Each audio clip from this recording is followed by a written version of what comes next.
Bismillahirrahmanirrahim. Assalamualaikum warahmatullahi wabarakatuh. Nama saya Muhammad Agil Pratama dengan NIM 117 dari kelas 6B akan menjawab beberapa pertanyaan yang telah disampaikan oleh Bapak Zamzam untuk memenuhi persyaratan UAS TK dan Islam. Langsung saja kita mulai dari pertanyaan pertama.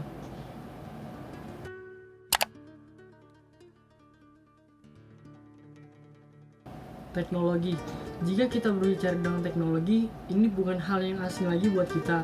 Tentu saja, karena saat ini itu kita sudah menggunakan berbagai macam yang namanya teknologi. Teknologi saat ini itu sudah berkembang pesat. Teknologi itu juga mempermudah bagi kehidupan kita. Teknologi itu bisa bermanfaat banyak bagi kehidupan kita secara umum, baik terhadap agama kita, yaitu agama Islam. Nah, jika berbicara dengan agama, Islam tidak melarang berkembangnya teknologi. Sesuai dengan Quran surat Ar-Rahman ayat 33 yang artinya, Bismillahirrahmanirrahim, hai jemaah jin dan manusia, jika kamu sanggup menembus batas langit, maka lintasilah. Kamu tidak dapat menembusnya kecuali dengan kekuatan. Jadi maknanya adalah, jika pada zaman dahulu itu kita tidak pernah terpikir bahwa teknologi akan berkembang sangat pesat seperti saat ini, Allah melalui firman-Nya itu tidak melarang selagi teknologi itu bisa membantu kehidupan kita dan berdampak positif bagi kita. Nah, teknologi itu bisa bermanfaat bagi kita sebagai sarana informasi dan juga sarana komunikasi. Untuk sarana informasi itu, kita itu bisa dapat banyak informasi-informasi melalui yang namanya teknologi. Kita itu bisa dapat informasi itu mulai dari zaman dulu itu kita baca koran, surat kabar, lalu ke majalah, lalu yang sudah ada teknologinya seperti radio, lalu masuk ke televisi, dan masuk ke era sekarang, yaitu era internet. Dan juga untuk berkomunikasi itu dulu itu susah, tidak seperti sekarang. Teknologi sebagai sarana komunikasi ini banyak perkembangannya juga, mulai dari zaman dulu itu mulai dari surat menyurat, lalu sekarang itu untuk surat menyurat tidak perlu pakai surat menyurat lagi karena bisa pakai email atau chatting. Lalu juga kita sekarang itu bisa pakai smartphone kita untuk saling berkomunikasi dan juga nyari informasi. Jadi kita mulai dari teknologi untuk sarana informasi dulu. Nah, dimulai dari surat kabar atau koran dan majalah. Nah, zaman dulu kalau kan belum secanggih sekarang ini, dulu juga radio dan televisi itu nggak semua orang punya. Televisi itu nggak semua orang punya, mungkin radio ada orang yang punya banyak juga. Nah, tapi kan buat dapat informasi itu cukup susah ya, dan juga dapat informasi yang terpercaya. Nah, maka dari itu dulu itu salah satu media yang terpercaya untuk dapetin informasi itu adalah koran atau surat kabar, karena koran surat kabar itu dia kan update-nya per hari, dan juga sebelum dia dicetak secara massal, dia itu pasti kan melalui tahap verifikasi dulu, nggak langsung asal dia dapat berita dicetak secara massal disebarin, kan tidak seperti itu. Pasti dia melalui tahap verifikasi dulu. Majalah juga seperti itu. Majalah itu biasanya itu dia cetaknya per minggu, nggak per hari seperti koran. Karena majalah itu biasanya itu isinya itu informasi juga, tapi diringkas lebih keren aja gitu daripada surat kabar. Nah, tentu saja surat kabar dan majalah ini juga punya kekurangan. Nah, seperti yang sudah saya sebutin tadi kan, koran juga punya kelebihan ya, seperti dia itu beritanya itu terpercaya karena sudah diverifikasi dulu, lalu harga koran juga terjangkau, koran itu harganya murah, lalu juga koran itu mudah disimpan dan dibaca kembali. Karena kan kalau koran itu bisa kita simpan, nanti kalau misalnya kita iseng aja gitu pengen baca ulang berita yang kemarin bisa kita baca lagi. Nah, di samping itu kan koran juga punya beberapa kekurangan, seperti misalkan karena koran itu cetaknya per hari dan sekali nyetak itu banyak, maka kadang suka ada keterlambatannya. Keterlambatan yang dimaksud di sini itu misalkan karena dia itu cetaknya per hari, nggak real time seperti yang media elektronik yang di internet itu. Jadi koran itu dia update-nya per sehari sekali, nggak per jam atau per menit, bahkan per detik seperti yang di internet.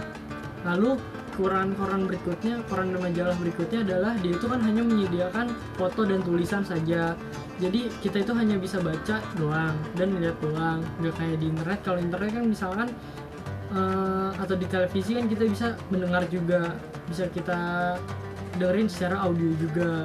Lalu juga kalau koran itu kan terbatas jangkauannya, kan biasanya kalau koran itu koran dan majalah itu kita pengen langganan, biasanya kita sama loper, sama yang orang yang nganterin koran itu ke rumah kita setiap paginya. Nah misalkan rumah kita itu terpelosok atau terpencil gitu kan, jadi susah gitu ya buat dapetin korannya juga, seperti itu untuk kekurangan dari koran. Nah selanjutnya adalah radio dan televisi. Nah tentu saja dua barang ini masih sering juga kita pakai sampai sekarang. Misalkan radio itu buat kelebihan radio itu kan dia kan kecil ya, dan juga praktis. Jadi misalkan kita mau dengerin di rumah atau di mobil kan juga ada radionya, itu enak juga kita dengerin gitu, nggak mengganggu kita. Kayak misalkan kita lagi nyetir sambil denger radio kan kita bisa sambil dengerin aja, nggak harus ngeliat siapa yang nyariin. Seperti itu kelebihan dia. Nah tapi radio juga punya kekurangan, seperti dia itu kan hanya bisa didengar doang, nggak bisa dilihat. Jadi kita itu cuma bisa nikmatin dia itu secara audio doang, nggak visualnya. Jadi radio itu hanya terbatas pada suaranya. Lalu siaran radio juga rentan dengan gangguan. Kan kalau misalkan kita dengar radio suka ada suara kresek-kresek gitu, itu karena gangguan dari gelombang elektromagnetiknya dia. Karena dia masih pakai gelombang seperti itu, jadi di udara itu dia banyak hambatan-hambatannya yang buat dia sampai ke radio kita itu suaranya seperti itu. Nah, lalu selanjutnya televisi itu kelebihan dia itu kan dia bisa nayangin apapun secara audio dan visual. Nah dan juga televisi itu bisa nyarin berita itu nggak seperti koran atau majalah gitu kan, dia per hari. Tapi kalau televisi itu dia per jam biasanya, atau per berapa jam, atau biasanya dia juga ada breaking news apabila ada berita yang penting-penting gitu. Nah setelah dijelaskan kan ada beberapa kelebihan dari televisi yang sudah saya sebutkan, seperti dia itu siarannya itu live atau up to date, lalu juga dia itu menarik gitu karena kan secara audio dan visual.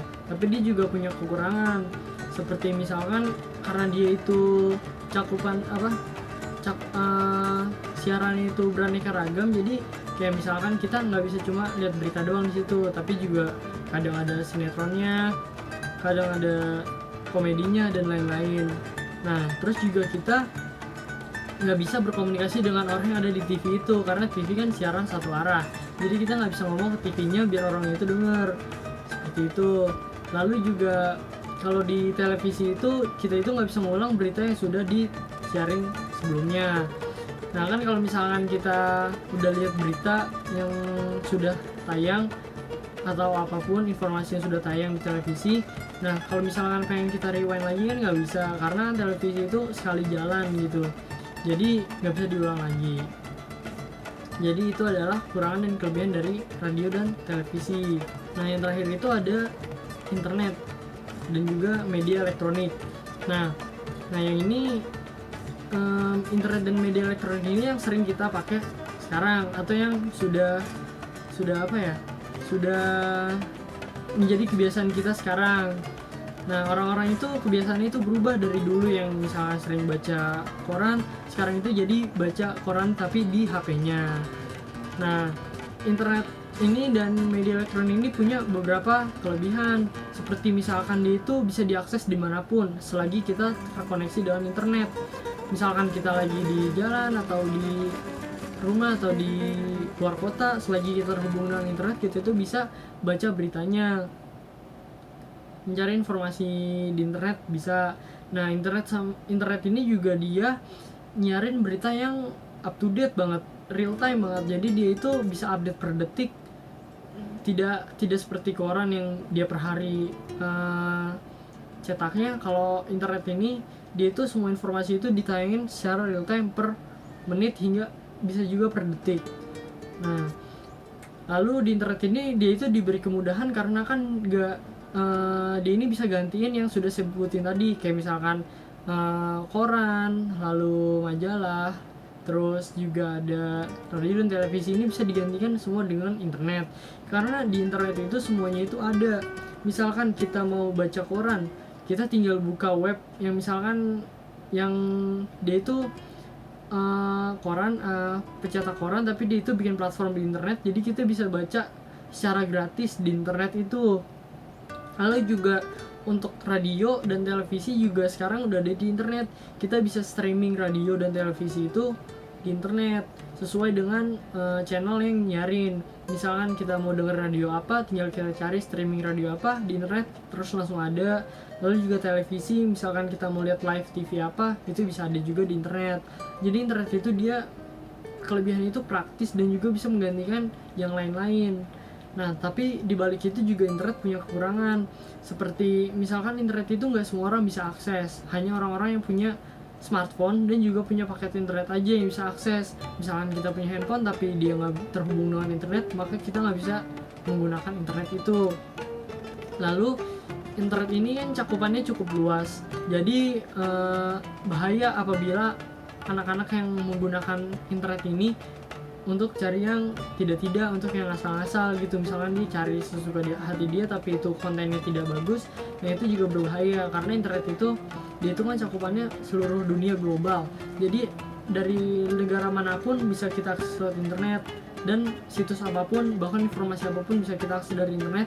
Jadi itu bahaya buat anak kecil yang belum ngerti apa-apa tapi dia iseng-iseng nyari, nanti keluarnya hal-hal yang tidak bagus buat dia. Itu juga bisa jadi salah satu kelemahan internet. Nah, jadi itu kelebihan dan kekurangan dari beberapa teknologi untuk sebagai sarana informasi.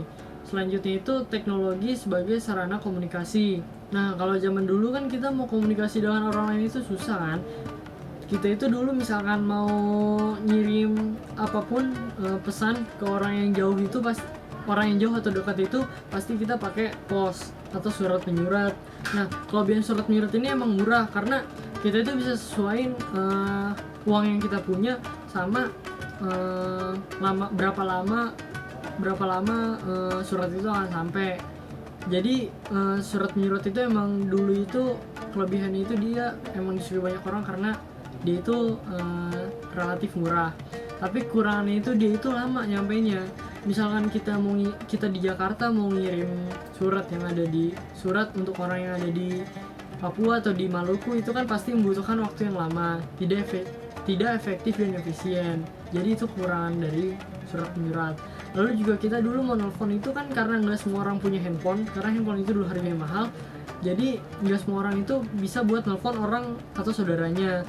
Jadi kita itu buat komunikasi itu jauh. Nah, karena dengan ada dulu itu belum ada teknologi, jadi kita itu kalau mau nelfon itu harus ke telepon umum atau kuartel dulu. Yang mana ya kelebihannya juga sama kayak surat menyurat, yaitu murah kan. Kalau di telepon umum kita masukin koin berapapun yang kita punya, nanti akan disesuaikan dengan lama durasi dari nelfonnya itu. Nah, tapi kurangannya itu kan kita jadi tidak praktis gitu. Kalau mau nelfon seorang yang penting, kita harus keluar rumah, kita harus nyari telepon umum, terus kita harus telepon dulu. Terus kalau misalkan orang itu punya telepon baru bisa diangkat, kalau enggak kan juga susah gitu ya.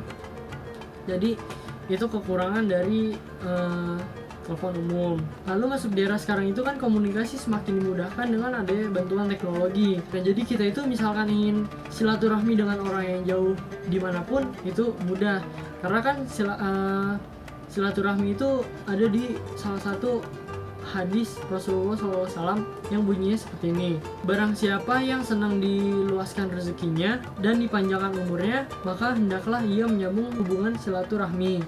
Nah, jadi karena Rasulullah juga udah bersabda di hadisnya bahwa kita harus saling nyambung silaturahmi agar kita panjang umur dan juga kita dimudahkan rezekinya, maka di era sekarang ini tidak sulit untuk bersilaturahmi meskipun orang itu jauh dimanapun. Kita itu sekarang kalau misalnya ingin surat menyurat dulu pakai kantor pos, sekarang itu tinggal pakai email, tinggal kita akses di internet, tinggal kita klik email, tinggal kita kasih tujuannya kemana, pasti nanti akan kirim. Emang kelebihannya dia itu efektif dan efisien karena kan dalam hitungan detik juga nyampe. Tapi kurangan dia itu kan nggak semua orang punya email, jadi yang bisa nerima email itu nggak semua orang gitu, harus yang punya email juga, dan juga harus punya koneksi internet karena email itu harus terkoneksi dengan internet. Nah, lalu sekarang ini kalau mau komunikasi ini sudah mudah karena semua orang saat ini pasti punya yang namanya smartphone. Di smartphone itu kita itu bisa ngelakuin apapun yang kita mau, baik itu untuk mencari informasi maupun berkomunikasi dengan orang lain. Jadi kelebihan dari smartphone itu dia itu praktis dan efisien karena bisa dibawa kemanapun.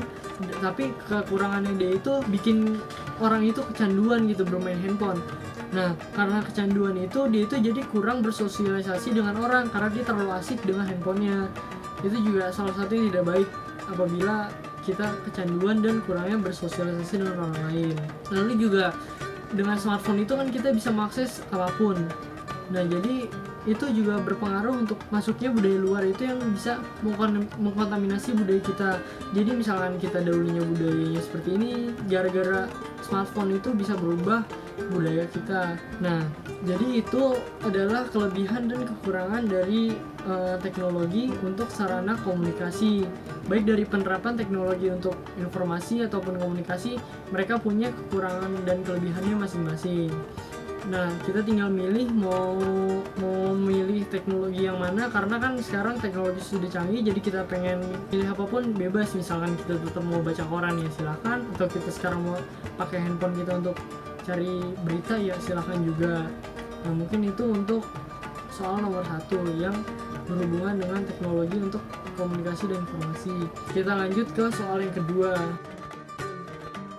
Nah, kita itu sebagai umat muslim itu harus pintar milih informasi yang mana yang islami. Nah, ada beberapa karakteristik informasi islami. Yang pertama itu adalah al-qasas atau an-naba al-haq,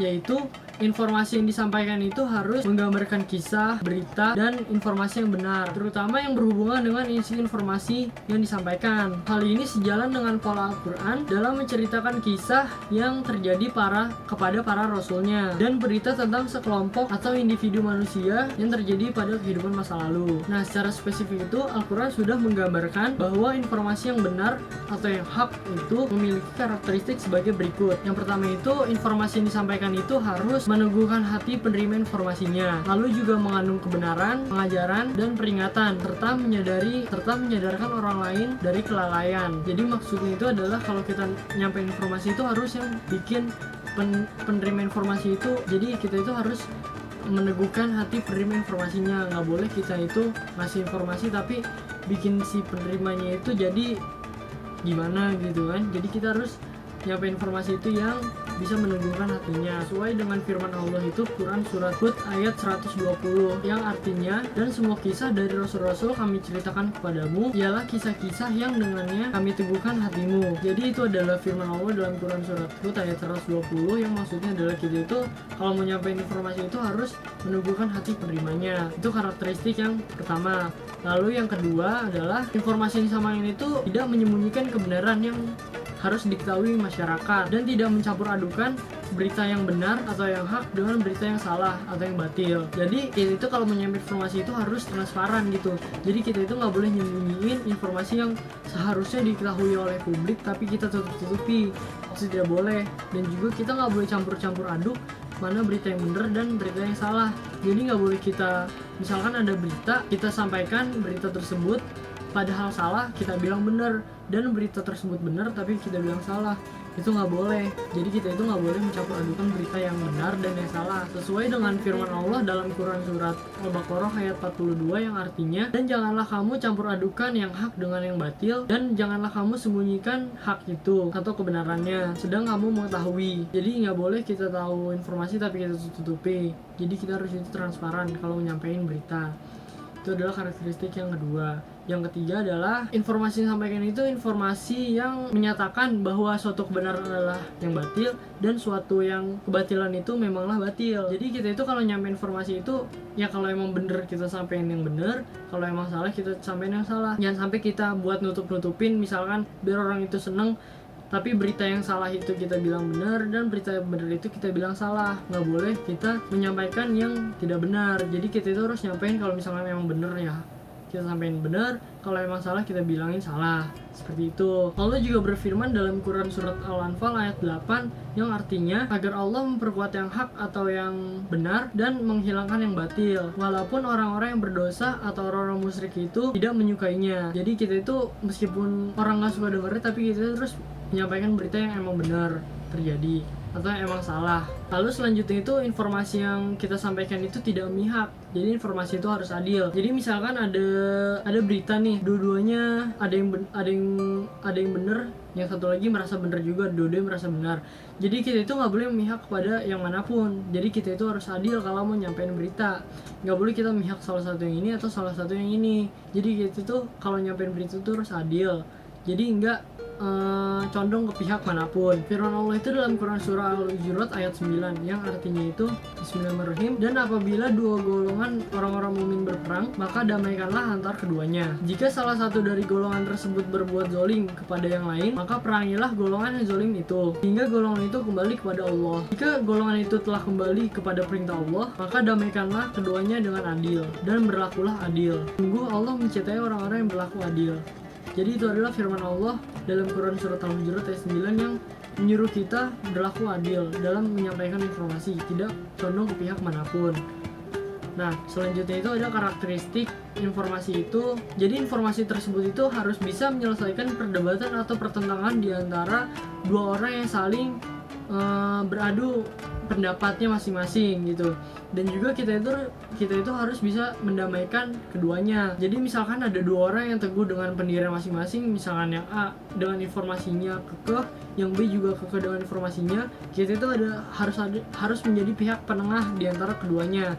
Jadi kita itu harus menyelesaikan perdebatan di antara mereka, dan juga kita itu harus saling mendamaikan mereka. Nah, firman Allah itu dalam Quran surah Ali Imran ayat 213 yang artinya manusia itu satu umat. Lalu Allah mengutus para nabi untuk menyampaikan berita dan kegembiraan dan peringatan, dan diturunkannya bersama mereka kitab yang mengandung kebenaran untuk memberi keputusan di antara manusia tentang apa yang mereka perselisihkan. Dan yang berselisih hanyalah orang-orang yang diberi kitab setelah bukti-bukti nyata sampai kepada mereka karena kedengkian di antara mereka sendiri. Maka dengan kehendaknya Allah memberi petunjuk kepada mereka yang beriman tentang kebenaran yang mereka perselisihkan. Allah memberi petunjuk kepada siapa yang Ia kehendaki untuk ke jalan yang lurus. Jadi itu adalah firman Allah dalam Quran surat Al-Imran ayat 213, agar kita itu kalau menyampaikan informasi itu harus menyelesaikan perdebatan dan juga mendamaikan antara kedua pihak yang berselisih. Lalu selanjutnya itu ada informasi yang kita sampaikan itu harus menghilangkan kemungkinan penerima informasi itu membuat praduga yang salah tentang objek yang kita sampaikan tersebut. Misalkan itu Allah atau orang lain. Jadi kita kalau nyampein berita itu nggak boleh setengah-setengah gitu, nggak boleh tanggung-tanggung. Jadi nggak bikin orang itu bikin atau berpersepsi itu membuat persepsi yang salah tentang objek informasi yang kita sampaikan. Sesuai dengan firman Allah Quran surat Al-Imran ayat 154 yang artinya ini adalah penggalan yang menyampaikan bahwa kita itu nggak boleh menyampaikan informasi yang bikin orang itu persepsi salah terhadap objeknya. Kemudian setelah kamu bersuka cita, Allah telah menurunkan kepada kamu keamanan berupa kantuk yang meliputi segolongan daripada kamu. Sedang segolongan lagi telah dicemaskan oleh diri mereka sendiri. Mereka menyangka yang tidak benar terhadap Allah seperti sangkaan jahiliyah. Kita nggak boleh bikin orang itu berpraduga yang salah terhadap objeknya. Jadi kita tuh harus kalau nyampein berita ya jangan setengah-setengah, jadinya biar orang itu juga paham maksudnya gitu. Nah, terakhir itu ada informasi itu nggak boleh hanya mengikuti kepuasan subjektif si penyampaian informasi aja. Jadi kita itu nggak boleh menyampaikan informasi itu secara subjektif sesuai dengan apa mau kita. Nah, misalkan itu belum tentu mengarah ke kebenaran. Jadi informasi, kalau misalkan kita menyampaikan informasi itu, kita itu nggak boleh menyampaikan informasi secara subjektif sesuka kita, apalagi itu nggak condong ke arah kebenaran, tapi belum tentu benar. Tapi kita itu nyampe informasi suka-suka kita aja gitu, maksudnya itu nggak boleh, karena sesuai dengan firman Allah dalam Quran surat Al-Maidah ayat 48 yang artinya, maka berlomba-lombalah kamu dalam kebajikan, hanya kepada Allah lah kamu kembali semuanya, lalu diberitahukannya kepadamu apa yang telah kamu perselisihkan itu adalah firman dalam surat Al-Maidah ayat 48. Jadi itu adalah beberapa karakteristik informasi yang benar menurut Al-Quran. Selanjutnya kita lanjut lagi ke amar ma'ruf nahi munkar. Amar ma'ruf nahi munkar itu adalah informasi yang kita sampaikan itu, kita itu harus saling ngingetin gitu. Kita itu harus saling ngingetin berbuat baik kepada orang lain dan juga harus mencegah berbuat kemungkaran dan dosa. Dalam hal ini, informasi itu diarahkan kepada nilai-nilai yang berisi kebaikan dan berkurangnya nilai-nilai keburukan pada kehidupan si penerima informasi, baik dalam kehidupan dunia maupun dalam kehidupan akhirat. Firman Allah juga dalam surat Ali Imran ayat 104 yang artinya, dan hendaklah di antara kamu ada segolongan yang menyeru kebajikan, menyuruh yang ma'ruf dan mencegah yang mungkar, dan itulah mereka orang-orang yang beruntung. Jadi kita itu kalau nyampe informasi itu, ya itu tadi amar ma'ruf nahi munkar. Maksudnya kita itu ngasih tahu bahwa kita itu harus berlomba-lomba dalam kebaikan dan kita itu harus mencegah segala keburukan atau dosa-dosa. Jadi kita itu nggak boleh nyuruh ngasih informasi itu yang bikin orang tersesat, tapi kita itu harus ngasih tahu informasi yang benar gitu, bahwa kita itu harus berlomba dalam kebaikan dan mencegah hal-hal yang berbau kemungkaran atau dosa. Seperti itu dari amar ma'ruf nahi munkar. Lalu ada selanjutnya yaitu hikmah. Hikmah adalah informasi yang disampaikan mengandung perkataan yang tegas dan benar, yang dapat membedakan antara yang hak dengan yang batil. Tapi, cara penyampaiannya itu mengandung nilai bijaksana, sehingga mampu membangkitkan motivasi penerima informasi untuk mempertahankan sikap dan tingkah laku yang baik, dan mampu menumbuhkan kesadaran utuh untuk mengubah sikap dan perilaku yang buruk. Jadi dalam hikmah ini kita kalau nyampe informasi itu yang bisa buat mereka berkesan juga gitu. Misalkan kita itu nyampe informasi itu ada hikmahnya gitu. Jadi misalkan dia itu udah berbuat baik, nah jadi kita nyampe informasi itu biar dia tetap berbuat baik seperti sedia kala. Jadi dia itu misalkan udah berbuat baik, jadi itu harus makin baik lagi, misalkan seperti itu. Misalkan dia masih ada keburukan, kita itu harus nyampe informasi biar dia itu nggak ngulangin lagi keburukannya itu. Jadi seperti itu, sesuai dengan firman Allah Quran surah Al-Baqarah ayat 269 yang artinya, dia memberikan hikmah kepada siapa yang dia kehendaki. Barang siapa diberi hikmah, sesungguhnya dia telah diberikan kebaikan yang banyak, dan tidak ada orang-orang yang bisa mengambil pelajaran kecuali orang-orang yang punya akal sehat. Itu adalah firman Allah dalam Quran surat Al-Baqarah ayat 269. Selanjutnya itu adalah tabayun. Tabayun itu artinya memverifikasi dulu. Misalkan ada suatu berita yang datang kepada kita itu tidak boleh menerima informasi atau berita tersebut mentah-mentah. Tetapi kita juga harus mengecek kevalidan berita tersebut, apakah berita tersebut benar atau salah. Jadi kita itu kalau dapat informasi itu harus cari sumber kejelasan informasi tersebut, apakah informasi tersebut jelas dan benar atau informasi tersebut hanya mengada-ngada saja. Sesuai dengan Quran surah Al-Hujurat ayat 6 yang artinya itu, wahai orang-orang yang beriman, jika seseorang yang fasik datang kepadamu membawa berita, maka telitilah kebenarannya, agar kamu tidak mencelakakan suatu kaum karena kebodohan atau kecerobohan, yang akhirnya kamu menyesali perbuatan itu. Quran surah Al-Hujurat ayat 6. Lalu selanjutnya itu ada mau'izah hasanah, yaitu informasi yang disampaikan itu harus mengandung nilai-nilai teladan dan contoh yang baik untuk penerima informasinya. Dalam hal ini, Al-Quran memberi informasi yang mengandung contoh yang baik melalui gambaran tentang figur teladan umat Islam. Firman Allah itu dalam surah An-Nahl ayat 125 yang artinya, serulah manusia kepada jalan Tuhanmu dengan hikmah dan pengajaran yang baik, dan berdebatlah dengan mereka dengan cara yang baik. Sesungguhnya Tuhanmu, dialah yang lebih mengetahui siapa yang sesat dari jalannya, dan dialah yang lebih mengetahui siapa yang mendapat petunjuk. Quran surah An-Nahl ayat 125. Yang terakhir itu adalah lain. Lain adalah menyampaikan informasi dengan menggunakan tutur bahasa lemah lembut dan tidak keras serta tidak kasar, sehingga si penerima informasi itu nggak tersinggung. Jadi dia juga nggak berupaya untuk menutupi kekurangan dan kesalahan dirinya. Jadi itu kalau misalkan kita itu nyampein berita itu nggak bikin orang tersinggung gitu. Jadi kita itu harus nyampein berita itu secara lemah lembut, jadi pelan-pelan gitu, nggak asal kita ngomong tapi yang bikin dia sakit hati atau gimana. Jadi kita itu nyampein informasi itu harus pelan-pelan secara lemah lembut dan tidak nyinggung perasaan si penerimanya. Sesuai dengan firman Allah Quran Surah Ali Imran ayat 159 yang artinya, maka berkat rahmat Allah engkau Muhammad berlaku lemah lembut kepada mereka. Kiranya engkau bersikap keras dan berhati kasar, tentulah mereka akan menjauh dari sekitarmu. Karena itu maafkanlah mereka dan mohonkanlah ampun kepada mereka, dan bermusyawarahlah dengan mereka dalam hal itu. Kemudian apabila engkau telah membulatkan tekad, maka bertakwalah kepada Allah. Sungguh Allah mencintai orang yang bertawakal. Jadi itu adalah beberapa karakteristik informasi yang islami beserta dengan dalil Al-Quran. Selanjutnya kita masuk soal ketiga, hal-hal yang harus dihindari dalam informasi yang islami. Yang pertama adalah khairah dan talmizah. Artinya apa? Artinya itu informasi yang kita sampaikan itu nggak boleh mengandung unsur yang menjatuhkan atau mencela harkat martabat orang, atau kita itu bisa merendahkan orang lain atau mencela nama baik orang lain.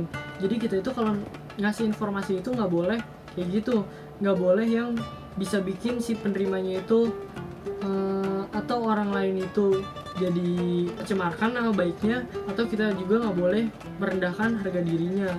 Jadi kita itu harus tetap menjaga nama baiknya, dan juga kita nggak boleh mencela orang lain serta merendahkan harkat martabatnya.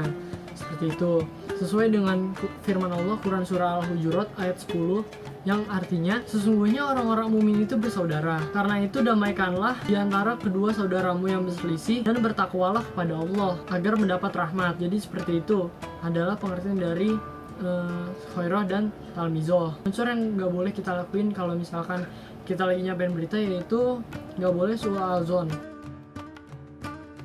Artinya itu kita kalau nyampein berita itu nggak boleh yang mengandung prasangka buruk pada orang lain atau mengandung kecurigaan terhadap orang lain. Nah, kita itu kalau nyampein berita itu harus nggak boleh su'al-zon tapi husnul-zon, yaitu menyampaikan kecenderungan atau pikiran yang baik terhadap berita atau orang tersebut. Firman Allah itu dalam surat An-Nur ayat 12 yang artinya, mengapa orang-orang mukmin dan mukminat tidak berbaik sangka terhadap diri mereka sendiri ketika kamu mendengar berita bohong itu dan berkata, ini adalah suatu berita bohong yang nyata. Quran surah An-Nur ayat 12. Lalu selanjutnya itu kita itu nggak boleh nyampe informasi itu tidak tajassus atau gibah. Tajassus dan gibah ini ada artinya masing-masing. Tajassus itu informasi yang kita sampaikan itu nggak boleh mencari unsur keburukan dari orang lain. Jadi nggak boleh kita misalkan nyampe informasi tapi kita nyari-nyari gitu celah biar bisa mencela orang lain atau mencari keburukan dari orang lain. Dan kalau gibah itu informasi yang kita sampaikan itu nggak boleh menggunjing orang lain atau membuka aib orang lain tanpa sepengetahuan dan seizin orang yang punya aib tersebut. Jadi kita itu ibaratnya ngomongin di belakangnya atau menggosip, itu dari gibah. Jadi itu gibah itu salah satu hal yang nggak boleh kalau misalkan kita nyampein informasi atau berita. Kalau bisa gibah itu dihindarkan karena itu adalah bisa menjatuhkan atau membuka aib orang lain, sedangkan orang yang punya aib tersebut nggak tahu apa-apa. Nah, Allah juga berfirman dalam Quran Surat Al-Hujurat ayat 11 yang artinya, hai orang-orang yang beriman, janganlah sekumpulan orang laki-laki merendahkan kumpulan yang lain. Boleh jadi yang ditertawakan itu lebih baik daripada mereka. Dan jangan pula sekumpulan perempuan merendahkan kumpulan lainnya. Boleh jadi yang direndahkan itu lebih baik. Dan janganlah suka kamu mencela dirimu sendiri, dan janganlah kamu memanggil gelaran dengan ejekan. Itu firman Allah dalam Quran Surat Al-Hujurat ayat 11. Nah, tadi di artinya itu jangan mencela dirimu sendiri itu maksudnya adalah mencela secara sesama mukmin, karena orang mukmin itu sesungguhnya itu satu tubuh. Jadi nggak boleh kita itu mencela sama mukmin. Jadi itu adalah pengertian dari tidak tajassus atau gibah. Terakhir itu adalah tidak buton. Nah, kalau tidak buton ini dia itu orang yang nambahin informasi itu secara nambahin informasi yang ditambah-tambah dengan interpretasi subjektif dan tambah-tambahkan agar berita tersebut heboh. misalkan ada suatu berita tapi biasa aja, cuma dia pengen bikin heboh, jadi dia karang-karang sendiri gitu, dia tambah-tambahin sendiri suka-suka dia biar berita itu heboh, dan juga biar berita itu ke-up gitu, istilahnya itu lebay gitu, ditambah-tambahin padahal itu tidak perlu. Misalkan itu berita sebenarnya nggak perlu ditambah-tambahin, tapi orang tersebut itu tambah-tambahin biar makin terkenal atau apa tujuannya dia itu. Nah itu tidak boleh. Kalau kita punya berita tapi kita tambah-tambahin suka-suka kita atau tidak ada landasannya. Firman Allah itu dalam Quran surah An-Nahl ayat 116 yang artinya, dan janganlah kamu mengatakan terhadap apa yang disebut-sebut oleh lidahmu cara dusta, ini halal dan ini haram, untuk mengadakan kebohongan terhadap Allah. Sesungguhnya orang yang mengadakan kebohongan terhadap Allah itu adalah orang yang tidak akan beruntung. Jadi itu Allah itu bilang kalau kita misalkan sebenarnya nggak perlu ditambah-tambahin tapi kita tambah-tambahin atau kita ngada-ngada gitu suatu kebohongan, Allah itu bilang kita tuh semuanya tidak akan beruntung.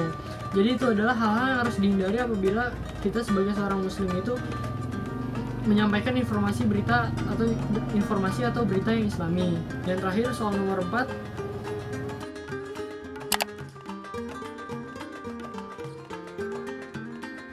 tentu kan ada unsur-unsur yang sudah ditampilkan tadi. Kita harus menghubungkannya dengan komunikasi intrapersonal dan interpersonal.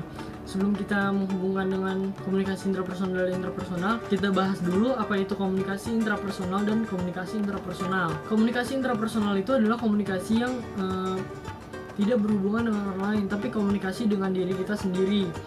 Maksudnya apa? Maksudnya sebelum kita melakukan segala sesuatu itu, basic kita suka berpikir dengan diri kita, suka berbicara dengan diri kita sendiri.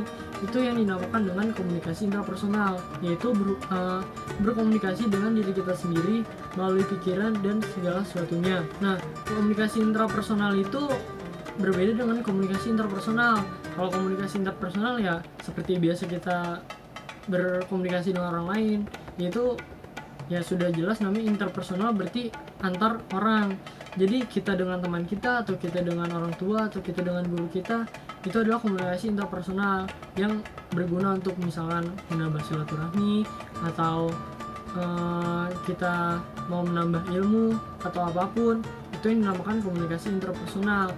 Kalau interpersonal tadi kan dengan diri kita sendiri, berarti fungsi itu buat mengetahui diri kita sendiri, seperti apa diri kita, atau apakah yang ingin kita lakukan itu benar atau salah. Bisa juga sebagai introspeksi diri, kita kan apa yang segala sesuatu yang sudah kita lakukan itu kita nggak tahu berapa salah, maka kita renungkan di diri kita sendiri. Seperti itu, mulai dari pengertian komunikasi intrapersonal dan interpersonal. Nah, untuk komunikasi intrapersonal sendiri itu melalui beberapa proses untuk berkomunikasinya, beda seperti interpersonal. Untuk intrapersonal ini ada beberapa tahap. Yang pertama itu adalah sensasi. Nah, komunikasi intrapersonal itu dimulai dengan adanya stimulus. Nah, sensasi ini merupakan tahap awal penerimaan pesan atau informasi yang diterima oleh alat indera kita. Jadi misalkan indera kita kan ada berbagai macam, jadi dimulainya itu tahap pertama itu mulai dari sensasi. Lalu yang kedua itu masuk ke persepsi. Nah, tadi kan kita udah nangkap stimulus yang kita dapat melalui panca indera, dan lalu itu akan kita kirimkan ke saraf pusat kita melalui sistem saraf periferal. Nah, ketika kita banyak menerima stimulus yang diarahkan kepada kita, tapi perhatian kita itu hanya kepada beberapa stimulus saja. Kenapa seperti itu? Karena ini adalah kita itu menerapkan persepsi efektif. Hanya stimulus yang tinggi saja yang kita terima, sedangkan stimulus yang rendah akan kita kesampingkan. Jadi yang kita pikirin, misalkan kita mau pikirin itu pasti yang sebenarnya banyak kan, cuma karena kita itu punya persepsi selektif, jadi kita itu menyaring gitu yang mana yang penting yang harus kita olah gitu. Lalu setelah dari sensasi, lalu persepsi, lalu ada memori. Memori ini adalah proses penyimpanan pesan informasi yang evaluasi itu dalam kognitif individu. Lalu informasi dan evaluasi tersebut itu akan dikeluarkan atau diingat kembali pada suatu saat, baik sadar maupun tidak sadar. Makanya suatu saat itu pasti kita akan berpikir kembali yang setelah sudah lama kita pikirkan gitu, karena itu masih ada di memori kita. Setelah memori itu adalah berpikir. Nah, berpikir di sini adalah dia itu akumulasi dari proses, mulai dari sensasi, terus juga tadi persepsi, dan juga memori. Lalu ini itu berpikir ini diciptakan itu untuk memproses atau mengeluarkan suatu keputusan. Nah, berpikir itu juga diartikan sebagai kegiatan yang dilakukan untuk memahami realitas dalam rangka mengambil keputusan atau decision making, memecahkan masalah atau problem solving, dan menghasilkan sesuatu yang baru atau creativity. Itu adalah fungsi dari berpikir. Terakhir adalah transmisi. Apa itu transmisi? Transmisi itu pengirim dan penerima itu adalah orang yang sama. Transmisi ini terjadi melalui berbagai impuls saraf kita. Jadi karena ini intrapersonal, jadi penerima dan pengirim itu adalah diri kita sendiri. Dan juga terjadinya itu transmisi itu di dalam impuls saraf kita. Jadi seperti itu adalah proses komunikasi dari intrapersonal. Nah, komunikasi intrapersonal itu adalah fondasi untuk melakukan komunikasi interpersonal. Kenapa begitu? Karena ketika kita melakukan komunikasi intrapersonal, berarti kita itu mampu berdialog dengan diri kita sendiri untuk mengenal diri kita sendiri sebelum mengenal orang lain seperti apa. Jadi kita itu harus tahu diri kita sendiri seperti apa, bagaimana. Nah, jadi kita itu harus mengenal diri kita sendiri dulu sebelum mengenal orang lain. Jadi kenapa itu penting? Karena sebelum kita kenal dengan orang lain, kita harus kenal diri kita sendiri. Terus juga kita harus belajar mengenai diri kita sendiri. Lalu juga belajar mengenai diri sendiri berarti belajar mengenai bagaimana kita berpikir, merasakan, dan bagaimana kita mengamati, menginterpretasi, dan mereaksi lingkungan kita. Dengan memahami komunikasi intrapersonal ini memudahkan kita untuk mengenal pribadi kita. Maka dari itu ini penting untuk menunjang kita sebelum komunikasi interpersonal. Jadi biar kita tahu juga orang itu seperti apa atau bagaimana. Nah, jadi seperti itu. Jadi kita itu harus mempelajari diri kita sendiri. Lalu kita sekarang akan mengaitkan dengan beberapa unsur tadi. Seperti pertama itu adalah komunikator. Komunikator itu adalah seseorang atau sekelompok orang yang menyampaikan pikirannya atau perasaannya kepada orang lain dalam bentuk pesan. Nah, komunikator di sini berarti kan orang yang ngomong atau orang yang menyampaikan informasi. Nah, dalam komunikasi intrapersonal itu ya yang komunikator itu bisa pasti kita, diri kita sendiri. Seperti itu. Sedangkan pada komunikasi interpersonal itu yang komunikator itu bisa diri kita sendiri atau bahkan orang lain yang menyampaikan pesannya. Seperti itu untuk komunikator. Lalu ada pesan atau informasi. Pesan atau informasi itu adalah lambang bermakna yang membawa suatu pikiran dan komunikator. Komunikasi berlangsung pada umumnya menggunakan bahasa, karena bahasa itu dianggap mampu untuk mengubah sikap seseorang, karena kita itu bisa berkomunikasi dengan bahasa kan. Bahasa itu adalah alat penunjang kita untuk berkomunikasi. Nah, pada komunikasi intrapersonal itu pesan atau informasi yang kita kirim itu kan tadi berasal dari stimulus atau impulsi rangsangan-rangsangan yang masuk ke diri kita melalui panca indera kita. Nah, kalau misalkan di komunikasi interpersonal itu pesannya itu adalah yang komunikator atau orang lain komunikator sampaikan, baik itu suatu omongan atau apapun. Itu kalau misalkan di interpersonal. Berbeda dengan intrapersonal. Intrapersonal itu melalui impuls yang masuk ke diri kita melalui panca indera. Nah, kalau interpersonal itu dari komunikatornya, seperti itu. Lalu ada komunikan. Komunikan itu adalah satu atau sejumlah orang yang menjadi sasaran komunikator ketika ia menyampaikan pesan. Jadi komunikan ini ibaratnya itu adalah tujuan kemana kita mengirim informasi atau pesan. Nah, kalau misalkan di komunikasi intrapersonal, karena kita berbicara dengan diri kita sendiri, maka komunikannya itu adalah diri kita sendiri juga, bukan orang lain. Yaitu sesuai yang sudah saya jelaskan tadi pada transmisi, penerima dan pengirim adalah diri kita sendiri. Berarti kalau di komunikasi intrapersonal, komunikator dan komunikannya adalah diri kita sendiri. Sedangkan pada komunikasi interpersonal, komunikannya itu bisa diri kita sendiri atau orang lain yang akan menerima pesan atau informasi yang telah disampaikan. Seperti itu. Lalu efek dan tanggapan.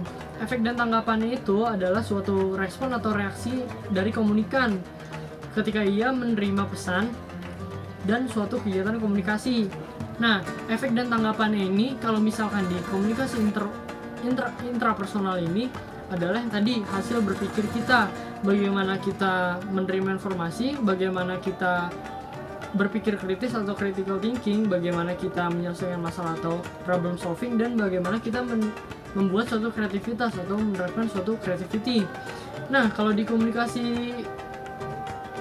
interpersonal ini efek atau tanggapan itu adalah reaksi bagaimana orang lain itu menanggapi pesan yang sudah disampaikan oleh komunikator. Nah, misalkan dia itu responnya menyampaikan pesan yang baik, pasti responnya akan senang. Misalkan pesan itu buruk, pasti dia akan gelisah. Nah, itu dia efek dan tanggapan itu tadi setelah kita melalui beberapa proses tadi. Jadi itu adalah kalau yang di intrapersonal dan interpersonal. Terakhir adalah media. Media itu adalah sarana untuk menyalurkan pesan-pesan yang disampaikan oleh komunikator kepada komunikan. Kalau misalkan di komunikasi intrapersonal itu adalah medianya itu adalah diri kita sendiri atau impuls-impuls saraf yang tadi sudah saya sebutkan. Kan tadi pesan itu masuk melalui panca indera, terus dikirimkan melalui sistem saraf kita untuk diolah dan sebagainya macam. Jadi di intrapersonal itu medianya itu adalah sistem saraf kita sendiri. Nah, sedangkan di intrapersonal itu medianya bisa berbagai macam. Bisa misalkan kita berbicara secara berkomunikasi secara langsung, atau secara media telepon, atau secara media online, atau chatting, video call dan sebagainya. Jadi itu adalah perbedaan atau beberapa unsur komunikasi apabila kita sangkutkan kepada komunikasi intrapersonal atau interpersonal. Nah, jadi itu adalah beberapa jawaban saya mengenai beberapa pertanyaan yang sudah diberikan oleh Pak Zamzam. Mungkin cukup sekian dari saya. Mungkin masih banyak salah dari saya karena sesungguhnya kesempurnaan itu hanya milik Allah dan keburukan itu datangnya dari saya. Kurang lebihnya mohon maaf apabila ada kesalahan dalam pengucapan atau penyampaian informasi. Billahi taufiq wal hidayah. Wassalamualaikum warahmatullahi wabarakatuh.